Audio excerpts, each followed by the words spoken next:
Broadcasting from the studios of AM 950 KTNF, St. Louis Park, Minneapolis, St. Paul, the progressive voice of Minnesota. This is The Gailey Show. I am your host, JP Derbragosian. We are your answer to the question, what is a queer thing I can read, watch, or go to in the Twin Cities and beyond? And also, we like to support queer creatives on this show. And so last year was not a white Christmas in Minnesota. We barely got any snow, but we are going to be a white Christmas this year because opening at Chanhassen Dinner Theaters this weekend is White Christmas. And one of the stars of the show, Tony Vierling, joins me here in our virtual studio. So Tony, welcome to The Gailey Show. Thank you. I'm excited to be here. Absolutely. So for the folks who haven't seen White Christmas, tell us a little bit about what the show is about. Well, it's based on the 1954 movie starring Bing Crosby and Danny Kaye. And it's about two guys who were in the Army and they become showbiz legendy, a team, a performing team. And they go off to this inn in Vermont where they find their old general from the Army is running the inn. The inn is not doing well, so they decide to bring up all their show folk and put on a show and try and save the inn. And so I play the Danny Kaye role. And then, of course, they meet a couple of sisters along the way who are also performers. They fall in love. Boy meets girl, boy loses girl, boy gets girl. Everyone's happy at the end. The snow falls. It's a beautiful white Christmas. It really is. I have to say or admit that for years, I've always caught parts of White Christmas on TV, obviously, every December. And last year I said, I'm finally watching this from start to finish. And I did not realize how many of the amazing Christmas carols, I guess, or Christmas songs that we associate with the holiday season are from this film. Yeah, especially the classic I'm Dreaming of a White Christmas. I mean, the Bing Crosby classic. I think it's the most recorded song in the history of music. So that's what we were told on the first day of rehearsal. So, it's a big one. And then, things like Happy Holidays, I've Got My Love to Keep Me Warm, Count Your Blessings. I mean, they're all just it's classic. It's a fantastic show. Fantastic show. And so tell us, what has it been like? Is this your first time doing White Christmas? It's my second time to be in the show, but it's my first time in this role. All right. Michael, my husband, who's playing the Bing Crosby role, he's done the show 5 times. And he was part of the original, when it was developed in New York and taken to Boston, he was in that original company, and he played my part. And then he moved into the Bing Crosby role, and he's done that all over the country. And I was in the ensemble of one of those shows with him in Houston, Texas. But this is my first time in this part, and it's the first time ever at Chanhassen. It's a premiere for Chanhassen. Oh, wow, that's right. That's right. They were telling me about that. So how have you found doing the role? It's very challenging because my role does a lot of dancing. A lot of tap dancing, some ballroom dance, a lot of partnering. And I've also been in the Carole King musical at night and then rehearsing during the day. So we've been working from 10 to 5:30 during the day and then doing 8 shows a week at night. Wow. So to put that much physical activity has been exhausting and exhilarating because my partner, Andrea Mislin, is stunning. She was from the Royal Winnipeg Ballet. She danced with Celine Dion in Vegas for 6 years. She's unbelievably beautiful dancer. So that has been so fun to dance with her. But I'm tired. I bet you are. I have always harbored one day I hope to see a version of White Christmas where the Bing Crosby and the Danny Kaye roles, they're the ones that get together. But you'd have to completely rewrite the show to make that happen. But it would be like my secret desire to see that. Well, we have a very funny, because, we play buddies. We have a very funny line in the show that I say. He comes up with the idea to bring the cast up and put on a show. And my line is, if you had better legs and some personality, I'd marry you. And we are married. That's yes, you are. We've had your So, husband here on the yeah, show. Hey, maybe the characters are bisexual and they had a relationship beforehand, before it's, meeting the two lovely sisters. Maybe that's well, the way it could be. whatever happened in the army stays in the army, I guess. Thank you for indulging me that. Tell me about. So we've had your husband on the show, and he was raving about how lovely Chanhassen has been for both of you and how inclusive it's been. But now we get to have you here. So tell us about your experience being an out actor working here in the Twin Cities. Well, I moved to the Twin Cities in 1983, and I got my first job at Chanhassen in 1986. So for 38 years, I have worked there on and off. White Christmas is my 50th production there. Oh wow! Congratulations. Thank you. And it's an amazing place to work.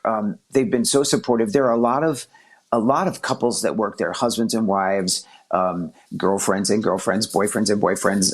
There's a lot of diversity within the artistic community that works there, and they're very, very, very supportive. They have a wonderful DEI council that's been developed over the years, and the inclusivity and the equality out there is they just don't have it written on paper. They actually put it into action, and that's been pretty fantastic to be a part of. And so we feel very welcome and very taken care of out there. That's great. That's great. And how have you found it? So, I mean, the bulk of your career, I guess, has been at Chanhassen.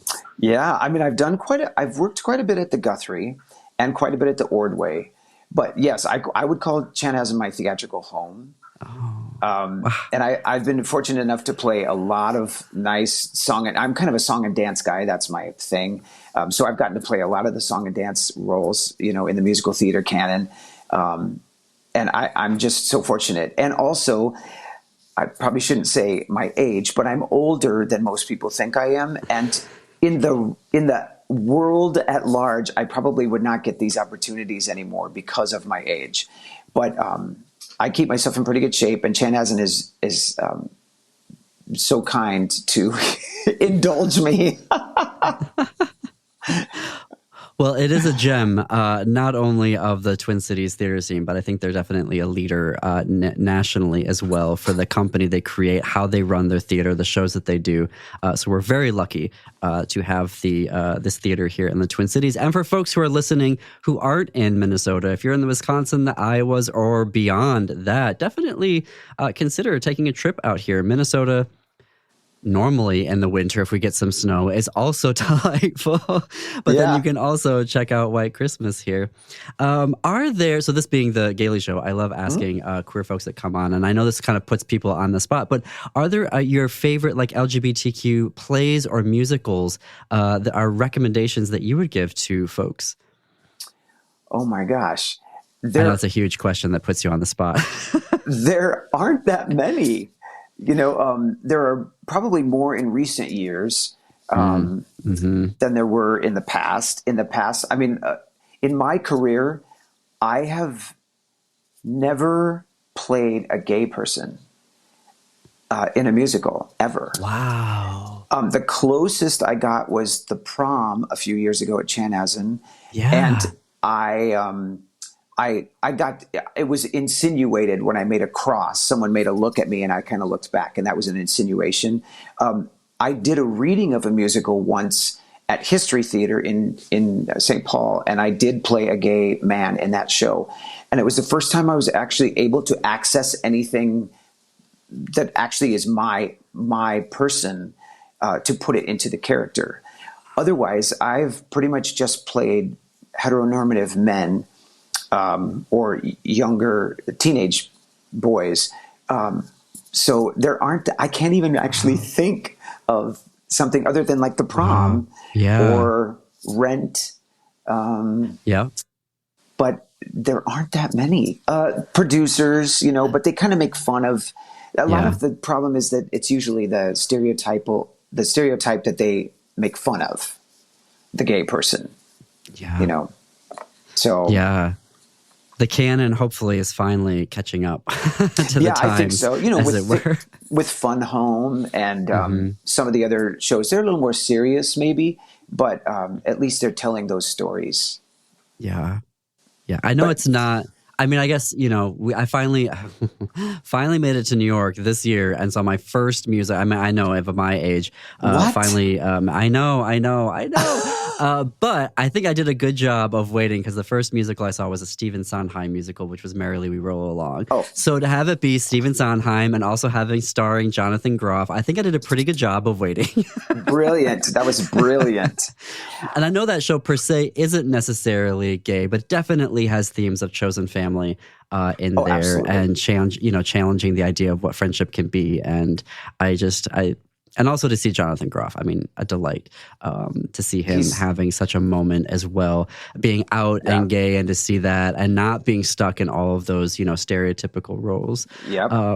I did also want to ask you, what are your favorite like Christmas shows that that you love to watch or to be in besides obviously White Christmas?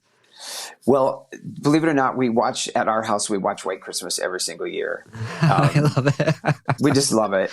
Um, and I love, I'm more of I really stick to the old classic musical movies and things. So anything like It's a Wonderful Life, The Bishop's Wife, all of those old classic, just like, oh, they stab you in the heart and then they kind of heal you up a little bit. And so we watch all of those every year. Just We love them. watch The Bishop's Wife every Christmas Eve in our household. It's such a beautiful movie. It's So beautiful. Yeah, I just love it. And every year I see something new that I hadn't noticed before. And it's become this just absolutely. We watch in the afternoon, we watch Christmas in Connecticut, which is hilarious. Again, And then we watch. Barbara Stanwyck is brilliant. Brilliant. It's such a funny The, movie. Oh, I'm blanking on the character's the actor's name, and actually the character's name right now, who plays the chef. But his tagline of "Catastrophe," I say that a lot when I'm cooking in the kitchen. Yeah, that's a great movie. We love that's Michael, my husband, is extremely into old movies. So that tends to be what we watch. It's the older stuff. Yeah. Right. Yeah. Right now, obviously being in October, we're going through all of the like classic Halloween films and horror films. And The Bishop's Wife is mandatory on Christmas Eve. And for me, The Bride of Frankenstein is mandatory for Halloween. for Halloween. But Yeah. I've got about a minute left here. So tell us, how do people get tickets for White Christmas, which opens this weekend, folks? You can go to Chanhassen Chanhassen Theater. Oh gosh, ChanhassenDT.com. I think ChanhassenDT.com. Or you can call the box office at 952-934-1525, and they will hook you up with the best tickets available. And it runs through January or through January Christmas? 25th. So if it gets too crowded at the holidays and you can't get a ticket that is available on your schedule, come after the holidays and sort of extend your Christmas into January, which is I love to do because January can be kind of a dreary month. And after Christmas is over, the excitement is gone, and you can extend that a little bit. Well, yes, absolutely. We'll leave it there for right now. Tony, thank you for being on The Gaily Show. Thank you.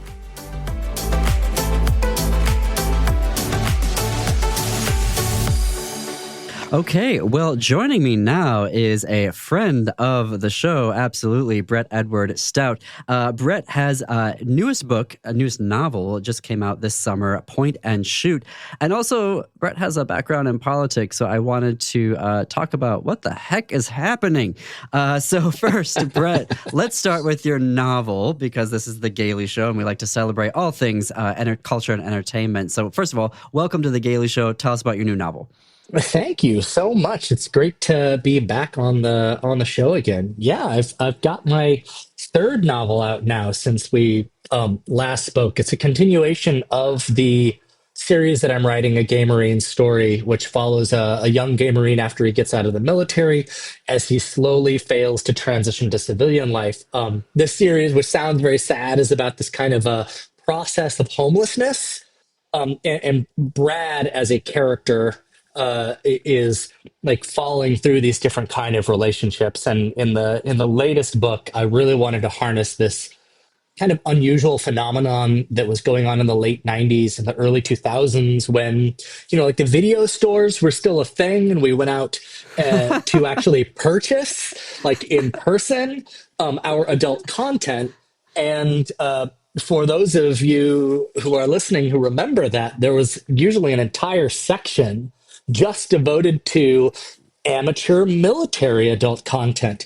And so, who are these people and what is this story? Because it's presented that these people are straight. And from the inside, as having served in the Marine Corps, I can tell you, yeah, a lot of them were straight men. So how and why? And so I try to crack that nut inside the book by having Brad go on a trip to the Big Island with the director and the two people that he's supposed to be there helping manage, which are two other Marines, to do a little bit of filming.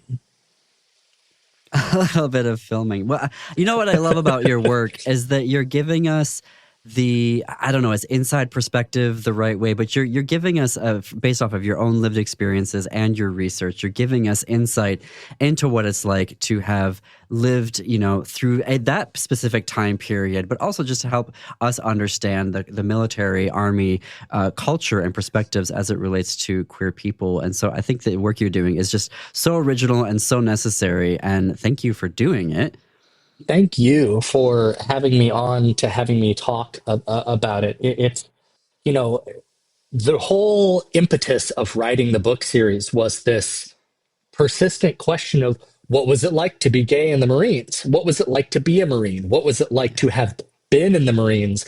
And so I really want to try to tackle that question to try to explain to people what it was like. And what I have found in the majority of fiction around the military is that there's a series of like events that you can kind of follow and like a context, which is incredibly important and incredibly valid.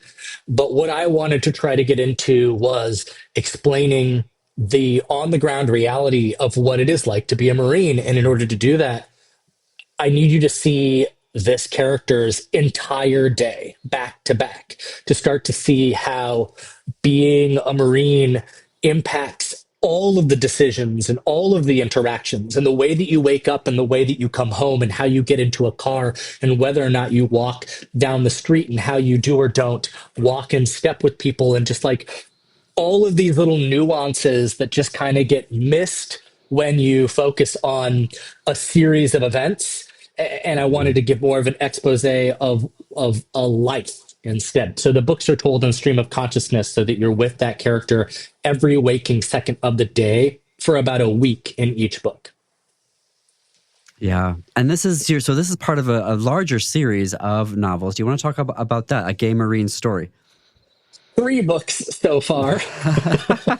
three big books. I feel like because for so long, a lot of sentiment around gay literature and gay fiction was that somehow it was all adult content. And by that, I mean explicit content. And that isn't really that's not the case with my books, even though I'm delving into this world where they are doing filming and you do see these scenes unfold. You know, it was my publisher who said, these are the least salacious sex scenes I've ever read. And that is what I'm going for because I'm not trying to titillate. When you talk about intimate content within fiction, it's so incredibly loud. It's so like it screams within the book. And so you have to really, really think about how is this putting the plot forward? How is this developing these characters? How is this developing something as it goes and not just being there for the sake of being salacious, because that doesn't service anything about what I'm trying to express. I'm not trying to be salacious for the sake of salaciousness. But I am trying to talk about the gay experience. I'm trying to talk about what does it mean to be a gay man? What did it mean to be a gay man and encounter things about like what we would now describe as being intersectional, things Hmm. about race, things about the mask femme issue, things about the over sexualization and desexualization of certain people based on certain characteristics, but without any of those modern vocabulary terms, without any of this modern conversation. It's not like we didn't experience those things, Hmm. but we didn't have the equipment to talk about it.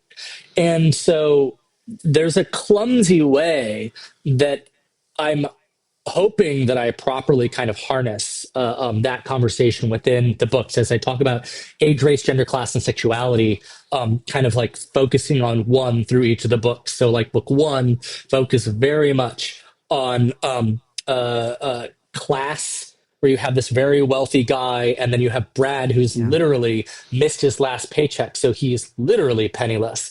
And then you have this race issue within the second book where Brad is face to face with this guy who he doesn't even comprehend he is desexualizing, or the fact that he is ethnically Japanese.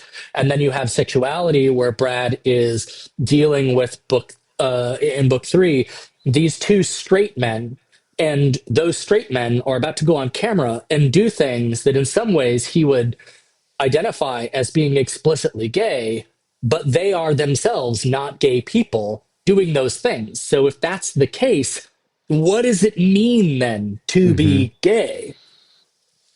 Yes. Well, I mean, One at a time. thank you for doing that work. It's really important work. I do want to take a few minutes to talk about, because you have been involved with national organizing and politics on behalf of the queer community. So, what is your take on what's happening right now? We're less than 30 days out. You know, it's such an interesting kind of situation. So I've been getting on to TikTok Live to do a lot of communicating with Mm. people, and um, I think it's important that we kind of understand the conversation that we're trying to be had. There are, of course, people who just have kind of a religious viewpoint about their party, this tribalism that is blind, and they're not going to say anything. But there is still a large number of people who are trying to come to a logical conclusion about who they're voting for.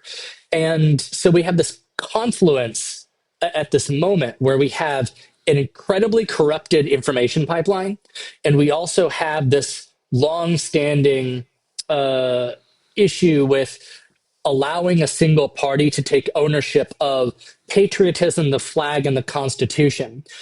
And because of that, a lot of people are voting on those lines. The majority of people who are out there casting their vote aren't casting their vote on issues. And that's why when you see them getting asked questions about specific issues, that conversation is either self contradictory or is missing the information. It doesn't mean that they're not coming to some type of a logical conclusion, but the logical conclusion that they're coming to is that one side is Americans and the other side are not Americans. And if that's what you have been allowed to believe, that's an easy question for a lot of voters. You simply are going to vote American. So what do you do about that? And I'll tell you from listening to some people attempt to have this conversation on TikTok, what you don't do is start that conversation by telling people that they're an idiot and a disgrace, which is what is the primary modus of operandi that I see on uh, from the Democratic side. That's your opening volley, and it's like, how do you expect that conversation is going to go? And I'll tell you, just this month, I have 18 Trump supporters who have told me in DMs that they are now voting for Harris. So why is Oh. what I'm doing different than what other people are doing? And it's not because I'm magical or super persuasive. It's that I understand that this is an obstructed pipeline of information to these people. And so, for example, just today I was on, and the kind of like thing that I presented was this idea that they perhaps have a corrupted information pipeline, and of course they resist that idea. Hmm. And what I brought up to them to talk about specifics going on is I said, well, have you heard about what is going on with Mark Robinson? does that name ring a bell to you? And their answer, so far, in all of the Trump lives that I've been in, and I've been in a lot of them now, is no. They've never heard of this person. And I said, this person is sharing the top of the ticket in one of the three most important swing states in this election. They are running for governor. Now, they have a scandal that when I start to tell you the specifics of is so outrageous. What you should question is, why haven't you heard anything about this? And that's what I mean by your information pipeline has been corrupted. There is people out there, there is an organization of people who are interested in withholding certain types of information from you. And I think if you have that same information that I have, that you will make some of those same conclusions logically in the end. And so that's... So how do folks follow you on TikTok? Because they've got about 30 seconds left here, and I want folks to be able to connect and see what you're saying. So how do they do that? Brett E. Stout on TikTok or Instagram, Brett Edward Stout on Patreon. I'm not that hard to find. I am out there. Well, thank you for doing these conversations because you're providing some insight here. And I know I kind of default to one area and you're teaching me how I should just be starting to have those conversations. But Brett, thank you for being on the show today. You're a friend. Come back anytime. Thank you very much, JP. Have a great day. Thanks for having me again.